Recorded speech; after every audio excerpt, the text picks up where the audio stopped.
회계의 종류에 대해서도 좀 알아야 되는데요. 회계의 종류는 시험에 좀 출제가 되고 있습니다. 자, 회계의 종류를 크게 세 가지로 나눠보면 재무회계, 원가회계, 세무회계로 나눠지는데요. 원가회계는 다른 말로는 관리회계라고도 합니다. 자, 재무회계는 가장 회계 처음에 배우는 회계이고요. 그래서 회계의 기본 원리를 가지고 하고 있고, 회계의 가장 기초적인 장부 작성 방법이라든지 보고서 작성 방법을 배우는 회계를 재무회계라고 합니다. 그래서 특성화고등학교에서는 1학년 때 회계에서 가장 처음에 배우는 것이 회계 원리인데요. 이 회계 원리 과목이 재무회계의 한 분야라고 보시면 됩니다. 그러면 회계의 가장 기본 원리이기 때문에 우리가 이해관계자들 배웠잖아요. 내부 이해관계자들과 외부 이해관계자들을 배웠는데 아무래도 회계적인 지식이 적고 기초가 필요한 사람들은 외부 이해관계자들이겠죠. 그래서 이 외부 이해관계자들에게 정해진 형식의 보고서를 작성하기 위한 회계를 재무회계라고 합니다. 그다음 두 번째 원가회계는 다른 말로는 관리회계라고 하는데요. 관리회계라고 하는 거는 누가 하는 회계일까요? 외부 회계 이용자들과 내부 회계 이용자 중에서 아무래도 내부에서 기업을 관리하는 사람들이 하는 회계를 관리회계라고 할 수 있겠죠. 그 중에 한 분야가 원가회계인데요. 원가라고 하는 건 뭐냐면 어떤 제품, 직접 만드는 물품들을 만드는 데 들어가는 돈을 산출하는 것을 원가회계라고 합니다. 예를 들어서 붕어빵을 1,000원에 판매하고 있다면 그 붕어빵을 뭐 여러 가지 재료를 넣어서 굽는 데까지 만드는 데 들어가는 비용이 400원 들어갔다. 그럼 원가가 400원에 산출되게 되는 거죠. 그러면 이것들은 누가 더 민감하냐? 내부에서 경영을 하는 사람들이 좀 더 필요한 정보입니다. 왜냐하면 원가가 어떻게 책정되느냐에 따라서 그 기업의 그 제품을 팔 때 이윤이 산출되기 때문이죠. 그래서 원가회계는 내부 이해관계자들을 위해서 특수 목적으로 작성하는 보고하기 위한 회계를 원가회계 또는 관리회계라고 합니다. 그 다음 세 번째로 세무회계라고 하는 것을 배우게 되는데요. 세무회계는 요 세금할 때 세자예요. 그러니까 뭘 계산하는 회계이겠어요? 세금을 계산하는 회계겠죠? 그럼 세금은 어떠한 원칙에 의해서 이제 계산을 하게 되냐면 세법에서 정해진 방법대로 세금을 계산하게 됩니다. 그래서 세무회계는 좀 세법들이 많이 나오기 때문에 외우는 부분들이 좀 많은 회계고요. 그 세금을 산출하기 위한 회계입니다. 그래서 회계를 배우는 순서는 재무회계, 원가회계, 세무회계 순서로 배우시면 됩니다. 자, 기출문제를 한번 풀어볼게요. 그럼 지금까지 배운 내용을 통해서 기출문제를 풀 수 있습니다. 자, 제 책의 특징 중에 하나가 예전에 이제 자격증 수험서를 저도 뭐 1년에 막 많이 볼 때는 막 100권 이상씩 봤었는데요. 이제 수험서를 보면 기출문제가 나와 있는데 이 기출문제 어디에 나온 걸까? 기출문제를 한번 찾아보고 싶은데 그런 게 없어서 제 책에는 기출문제 회차하고 문항 번호까지 기재를 해놨습니다. 그래서 이 문제 같은 경우는 67회 전산회계 1급 기출문제의 10번 문제입니다. 1호 문제. 자, 원가관리회계에 대한 설명으로 가장 거리가 먼 것은 틀린 것을 고르라는 얘기죠. 자, 원가관리회계는 내부 이해관계자들에게 원가를 산출하기 위해서 작성하는 회계라고 했었죠. 그러면 제조기업에서 원가를 산출하게 되겠죠. 근데 도매업이나 소매업은 뭐예요? 물건을 띄어다가 파는 기업이잖아요. 그러니까 상품을 파는 회사입니다. 기업입니다. 그래서 도소매업에서의 그러한 정보를 획득하기 위한 회계라고는 볼 수 없죠. 이것들은 뭐라고 할 수 있어요? 이것들은 재무회계라고 볼 수 있겠죠. 도소매업이 아니라 원가관리회계는 제조기업에서 제품 제조 원가를 산출하기 위한 회계라고 볼 수 있습니다. 그래서 정답은 1번입니다. 나머지는 읽어보시면 이해가 되실 겁니다. 자, 두 번째 문제. 자, 원가회계 특징으로 가장 틀린 것은 요게 시험에 많이 나온다고 했었죠. 외부하고 내부를 이제 갈라서 이제 시험에 내는 거. 자, 외부 이해관계자들에게 의사결정을 하기 위한 회계다. 요거 역시 재무회계가 되겠죠. 그래서 원가회계의 특징이 아닌 것은 4번이 되겠습니다. 쉽죠? 그래서 이렇게 쉽게 공부해서 따자는 말이에요. 자, 세 번째. 자, 원가회계의 일반적인 특징이 아닌 것은 여기서도 한눈에 들어오죠? 외부 정보 이용자들에게 정보를 제공하는 회계다. 이것도 역시 재무회계의 특징이 되겠죠? 정답은 2번이고 나머지는 읽어보시면 원가회계의 특징이 맞습니다.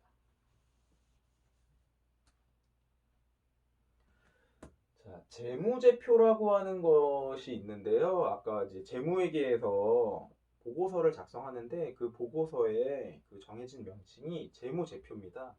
재무제표라고 하는 것이 무슨 뜻이냐면 이 세 번째 제자가 뭐뭐의라는 뜻이에요. 그러면 재무에 관한 표라고 할 수 있겠죠. 이 재무라고 하는 것은 기업이 가지고 있는 어떤 재산 상태, 정확하게는 자산, 부채, 자본의 상태를 재무라고 합니다. 그래서 기업이 가지고 있는 어떤 재산 상태를 나타내는 보고서라고 하고요. 총 5가지가 있습니다. 그래서 재무상태표, 손익계산서, 현금흐름표, 자본변동표, 주석이라고 하는 것이 있는데요. 자, 첫 번째 재무상태표는 기업이 가지고 있는 자산, 부채, 자본을 어떤 일정한 시점에서 우리가 상태를 나타내려면 뭡니까? 일정 시점에서 얘기를 해야 됩니다. 왜냐하면 일정 기간으로 상태를 얘기하기에는 2020년 3월 1일부터 3월 7일까지의 김쌤의 상태는 어떻게 딱히 얘기할 수가 없겠죠. 왜? 계속 변화하기 때문이죠. 그래서 2020년 3월 1일 오후 1시의 김쌤의 상태는 이야기할 수 있겠죠. 그래서 어떤 상태를 얘기하려면 항상 일정 시점에서 얘기를 해줘야 됩니다. 자산, 부채, 자본도 계속 변화를 하잖아요. 그래서 어떤 일정 시점에서 기업이 가진 자산, 부채, 자본의 상태를 나타내는 것을 재무상태표라고 하고, 두 번째, 요거하고 이제 시험에 자주 나옵니다.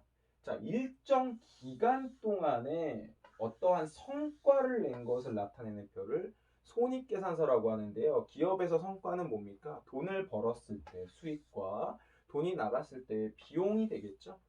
그래서 돈을 더 올해는 번 게 더 많다라고 하면 순이익이 발생하는 거고, 올해 오히려 돈을 더 많이 썼다라고 하면 순손실이 발생하는 거죠. 이거는 상태에서는 얘기할 수 없죠. 왜? 성과기 때문에 어떤 일정한 기간이 경과가 되어지만 우리가 성과가 나타나는 거잖아요. 그래서 일정 기간 동안의 경영 성과를 나타내는 수익과 비용을 나타내는 보고서를 손익계산서라고 합니다. 자, 수익과 비용을 다른 말로 해보면 비용은 손실이라고 할 수 있고요.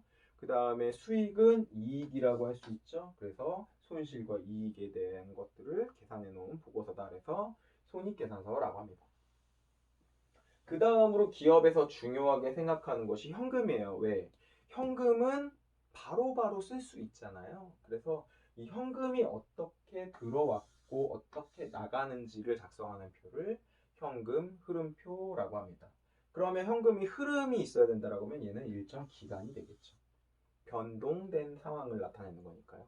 그 다음 기업이 가지고 있는 어떤 자본, 순수한 자산이라고 하는데 이제 예를 들면 우리 기업이 총 현금 1,000원만 있다고 생각해 봅시다. 그럼 자산이 1,000원 있는 거죠.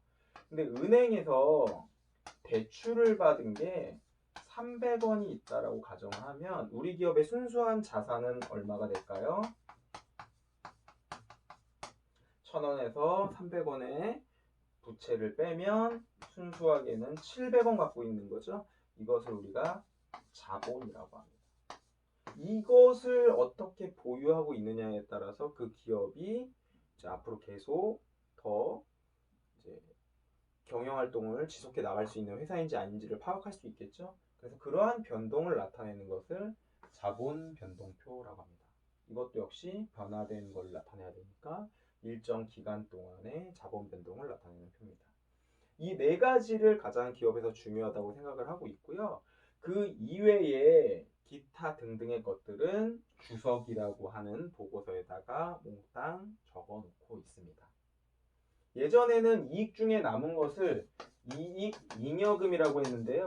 이 이익 잉여금을 어떻게 처분했는지를 나타내는 계산된 보고서를 이익잉여금 처분계산서라고 했는데 요거까지 예전에는 사실 재무제표가 6개였습니다. 하지만 최근에는 이익잉여금 처분 계산서가 주석 안으로 들어가서 재무제표가 총 5개로 쓰여지고 있습니다.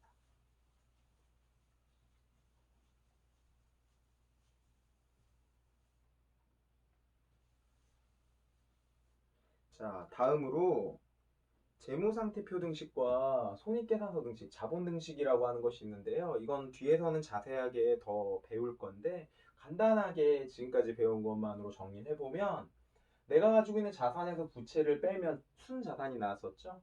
그러면 이제 산수에서 이항시키면 마이너스가 플러스가 되면서 내가 가지고 있는 자산은 부채하고 자본의 합이 됩니다. 그러면 자산, 부채, 자본은 일정 시점에서 이야기를 해야 된다고 했었는데 이 회계 기간에 처음에 가지고 있는 자산은 회계 기간에 처음에 가지고 있는 부채와 자본의 합이다라고 하는 것이 재무상태표 등식이고요. 회계 기간 말에 가지고 있는 자산, 부채, 자본의 합도 자산은 부채와 기말 부채와 기말 자본의 합이라고 하는 것도 재무상태표 등식이 될 수 있겠죠. 그 다음에 아까 수익에서 비용을 빼면 뭐 이익이 나올 수도 있고 손실이 나올 수도 있다고 하는데 수익이 더 컸다면 비용보다 올해는 이익이 발생하겠죠. 순수한 이익이 발생하겠죠. 단기는 올해라는 뜻입니다. 자, 비용이 오히려 더 많았다면 올해는 손실이 발생했겠죠. 자, 그 다음 내가 회계기간 처음에 내가 올해 초에 가지고 있던 자본보다 올해 말에 순자산인 자본이 늘었다면 올해는 뭐가 발생한 거예요? 이익이 발생했기 때문에 기말자본이 늘어났겠죠. 자, 그러면 오히려 올해 초에 가지고 있던 자본보다 손실이 발생했다면 기말자본은 올해 처음에 기초 자본보다 오히려 줄어들게 됐겠죠. 그렇게 해서 자본 등식이 나오게 됩니다. 그러면 재무상태표와 손익계산서 간의 상관관계가 있는데요. 올해 수익이 발생했다고 생각을 하고 순이익이 총이익에서 비용을 뺐더니 올해 순이익이 발생했어요. 이 순이익은 기말에 뭘 늘려줍니까? 자본을 늘려주게 되겠죠. 그래서 손익계산상의 당기 순이익은 어디에 영향을 끼친다? 재무상태표에 자본에 영향을 끼친다라고 할 수 있습니다. 자, 요거 가지고 기출문제를 또 한번 풀어볼게요. 재무회계에 관한 설명으로 옳지 않은 것은 자, 재무회계 자, 보시면 두 번째 재무상태표는 일정 시점이라고 했나요? 일정 기간이라고 했나요? 내가 상태를 나타내야 되니까 일정 시점이라고 했었죠? 근데 문제 보기 2번에는 뭐라고 나옵니까? 일정 기간 동안의 경영 성과를 나타내는 거다. 이거는 뭐였습니까? 손익 계산서에 대한 설명이었죠. 그래서 가장 적절하지 않은 것은 2번이 되겠습니다. 쉽죠? 포인트만 딱딱 알고 있으면. 자, 다음 기출 문제. 재무보고의 목적이 아닌 것은 자, 우리가 회계는 이 보고서에다 작성을 할 때 정확한 수치적인 표현을 합니다. 그래서 주변에 회계는 환경적인 정보에 대해서는 제공을 안 하고 있어요. 지금 뭐 경기가 밝다, 어둡다, 뭐 이러한 정보는 회계 정보를 보면 알 수가 없습니다. 뭐 주변에 뭐 예를 들어 뭐 자연 조경이 뭐 아름답다, 배산임수다 이러한 환경적인 정보를 제공하고 있지는 않습니다. 근데 3번에 보면 뭡니까? 환경적인 정보를 제공하고 있다. 자, 요거는 회계하고는 좀 거리가 먼 내용이 되겠죠.